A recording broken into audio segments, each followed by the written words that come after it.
Good evening and welcome in our news for tonight. His Majesty the King stresses the need to end the Israeli war on Gaza immediately during a phone call with the U.S. President.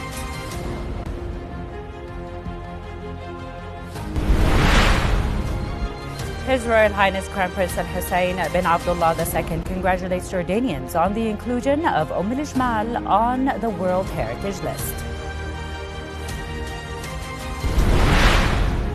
And Israel kills more than 30 Palestinians in an attack on a school in Gaza's Deir al-Balah city.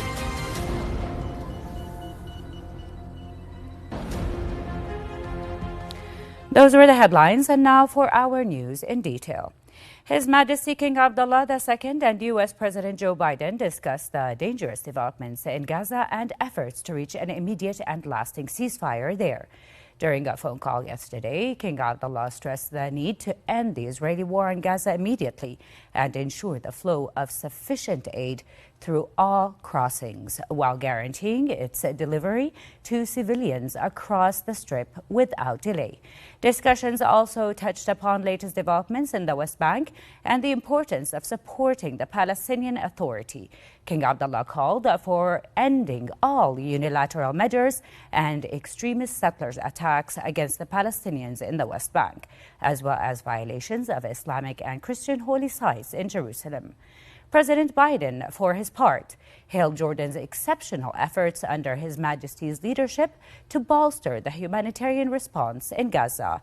He stressed the United States' support for Jordan as a key partner in efforts to enhance security and stability in the region.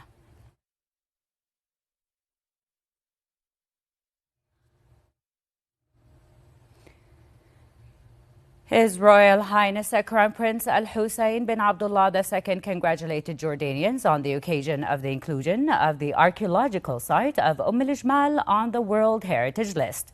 The Crown Prince wrote on an Instagram post, al-Ijmal, the 7th Jordanian site on the UNESCO World Heritage List. Congratulations to Jordan.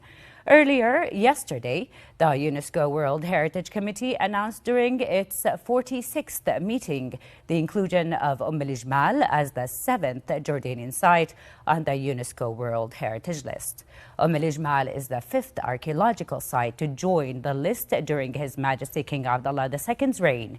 It was built in an ancient Nabatean settlement using black basalt rocks supported with similar rectangular blocks. Palestinian health officials said at least 30 Palestinians were killed today and more than 100 others wounded in an Israeli strike on a school in Gaza's Deir al-Balah city.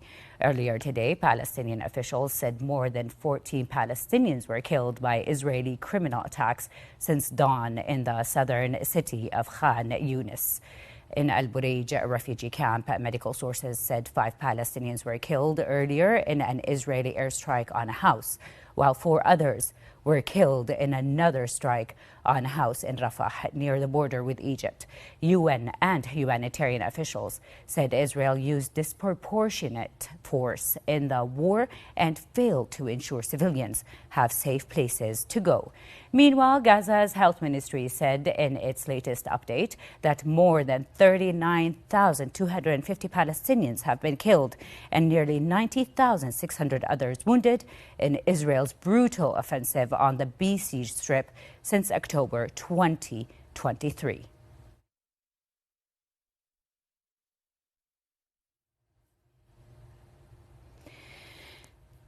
Israel's occupation forces shot and seriously injured a Palestinian today in Al-Siwaya neighborhood of occupied East Jerusalem and arrested dozens in the West Bank during search and arrest raids across the West Bank.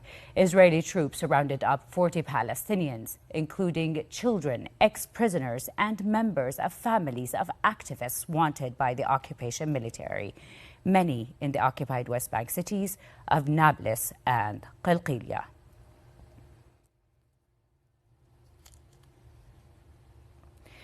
France's Interior Minister Gerald Darmanin said today that he could not rule out foreign involvement in an attack that sabotaged signal stations and cables on the country's high-speed rail network, causing travel chaos on the opening day of the Olympic Games. Yesterday's pre-dawn attacks damaged infrastructure along the lines connecting Paris with cities such as Lille in the north, Bordeaux in the west, and Strasbourg in the east. France's national state-owned railway company said another attack on the Paris-Marseille line was foiled. It reiterated that transport plans for teams competing in the Paris 2024 Olympics would be guaranteed. Meanwhile, the French transport minister told reporters that traffic on France's high-speed rail network should be back to normal by Monday.